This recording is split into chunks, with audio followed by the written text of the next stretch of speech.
What's up guys, my name is Westie, and today I'm bringing you my full review of Capture the Flag game mode for the brand new DLC for Battlefield 3, Endgame. Now this is the same as my initial review where I can only base my opinions based on the gameplay I've played on the PS3, as the game still isn't out for PC yet. So let's dig straight into this. Capture the Flag is available for all 4 new maps with Endgame, so you've got Operation Riverside, Keosar Railroad, Abandoned Flats and Sabalan Pipeline. And the idea is pretty simple. You have to capture the flag from the enemy base and take it back to your own. However, if the enemy has control of your flag and you're trying to capture their flag, you can take their flag, but you cannot drop it back in your own base and score points. So my first few experiences of Capture the Flag were fast, furious and fun. Basically, the dirt bikes are key to this game mode. If you need to make a quick escape, the best way to do it is on a dirt bike. It's going to get you out of the base and back into the main part of the map very quickly. However, this is where a problem arises. You'll find it very difficult to actually take an enemy flag from the base because you'll find most of the team are actually sitting and camping that flag with mines, C4 and claymores. This can become extremely annoying after a while, and you really need an experienced guy to go in there and pretty much wipe out 2 squads of enemies in order to actually capture their flag. Either you do that or you use your noggin and actually get straight into the enemy base at the start of the game.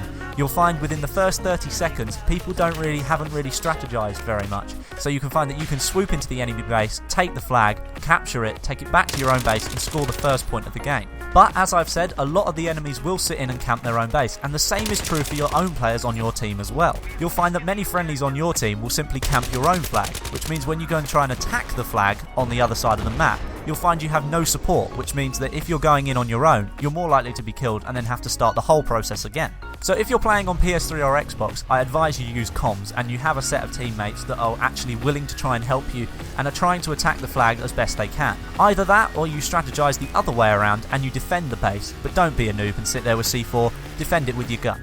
The whole process of camping your own base and then the enemy camping their own will lead to some extremely drawn out games. There's a time limit of 20 minutes on these games, so they can go on for quite a long amount of time. And of course, if both teams have the opposing team's flag, they cannot capture it back in their own base, which means nobody can score any points. And basically people are just driving around the map trying to find the enemy flag carrier in order to kill him.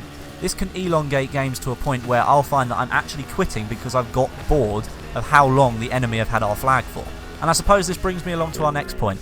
The PS3 system only supports 24 players on a map at any one time, which means there's 12 per side. And especially in Capture the Flag, on maps this size, that's not enough players to fully take advantage of the game mode. As I've said, there's not enough players to go into combat with. One player will have the flag and run out of their way all the way around the map and avoid the whole enemy team, get it back to their base and put it in. But then of course once they get to their base, we've got control of their flag, so then they have to run around trying to kill their enemy flag carrier whilst they've got their own flag, which makes the game extremely long because people are just running crisscross all over the map trying to kill each other.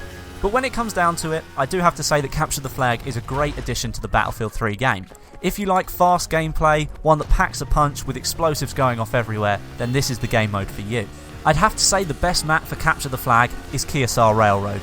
It's one of the longest in Capture the Flag actually. It goes from one side of the map all the way to the other using the train line in the middle as a guide.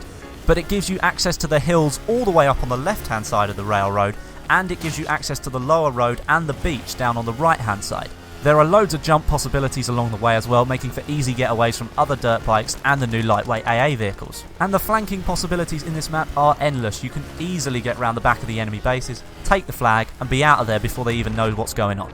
I really encourage you guys to go and play this game mode, especially on Keosar Railroad, because I think it fully takes advantage of the new game mode. But I've been Westie, I hope you've enjoyed this video, and I'll see you in the next one.